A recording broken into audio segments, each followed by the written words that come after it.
Hi hello. ഇത് പൊന്മുടിയിലേക്കുള്ളൊരു ട്രിപ്പൊന്നുമല്ല. Degree prelims PSC exam എഴുതാൻ പോകുന്നതാണ്. ഭരതന്നൂർ ഹയർ സെക്കൻഡറി സ്കൂളിൽ വെച്ചിട്ടായിരുന്നു എക്സാം. അപ്പോൾ നമ്മുടെ പാലോട് നിന്ന് ഇടത് തിരിഞ്ഞ് വലത് മാറി ഏതൊക്കെയോ വഴിയിലാണ് പോയത്. അവിടെ ചെന്നപ്പോഴത്തേക്കും ഓൾറെഡി എല്ലാവരും വന്നിട്ടുണ്ടായിരുന്നു. എക്സാം കഴിഞ്ഞൊരു 3:15 ആയപ്പോഴാണ് തിരിച്ചിറങ്ങിയത്. ഇതെനിക്ക് സുമതി വളവാണോ എന്നൊരു സംശയമുണ്ട്. അങ്ങനെ ഞാൻ വീഡിയോ എടുത്തതാണ്. പക്ഷെ എന്താണെങ്കിലും പൊളി സ്ഥലമാണ്. ചെറിയ മഴയൊക്കെ ആയിട്ട് രണ്ട് സൈഡും ഫുൾ വൈബ് എന്ന് വെച്ച് കഴിഞ്ഞാൽ ഇത് ചെന്ന് കയറുമ്പോൾ നമുക്ക് പൊന്മുടി എന്ന് തോന്നിക്കുന്ന രീതിക്ക് ഒരു മല നമുക്ക് ഓപ്പോസിറ്റ് കാണാൻ പറ്റും. അത് കഴിഞ്ഞൊരു 4 മണിയൊക്കെ ആയപ്പം വരുന്ന വഴിക്ക് ഒരു കുഴിമന്തി കഴിച്ചു. കാരണം ഉച്ചയ്ക്കൊന്നും കഴിക്കാതെയൊക്കെ PSC എഴുതാൻ പോയതാണ്. വൈകുന്നേരം വീട്ടിലെത്തിയപ്പോൾ അമ്മയും കൊണ്ടൊരു സിനിമ കാണാൻ പോയാൽ എന്താ എന്നൊരു ചിന്ത വന്നു.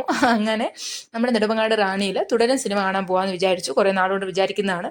അപ്പോൾ നമ്മൾ ടിക്കറ്റ് ഓൺലൈൻ ബുക്ക് ചെയ്തപ്പോൾ മിക്ക കിട്ടാത്തത് കൊണ്ട് നമുക്ക് ഏകദേശം കുറച്ച് ഫ്രണ്ടിലോട്ടാണ് സീറ്റ് കിട്ടിയത്. എന്നാലും ഓക്കെ, ബെറ്ററാണ്.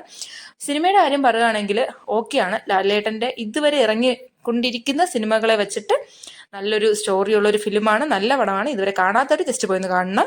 പിന്നെ അത് കഴിഞ്ഞ് സിനിമയൊക്കെ കഴിഞ്ഞ് തിരിച്ച് വരുന്ന വഴിക്ക് പിന്നെ വീട്ടിൽ പോയി ഒന്നും ഉണ്ടാക്കണ്ടല്ലോ എന്നിങ്ങനെ അമ്മയുടെ അടുത്ത് ഒന്ന് ആശ്വസിപ്പിച്ചിട്ട് നമ്മളൊരു തട്ടുകടയിൽ നിന്ന് ദോശയും സാധനങ്ങളും എല്ലാം വാങ്ങിയിട്ട് തിരിച്ച് പോവുകയാണ്. അപ്പോൾ എൻ്റെ വീഡിയോ ആദ്യമായിട്ട് കാണുന്നവർ ഒന്ന് സബ്സ്ക്രൈബ് ചെയ്ത് സപ്പോർട്ട് ചെയ്യാൻ മറക്കല്ലേ. Bye bye.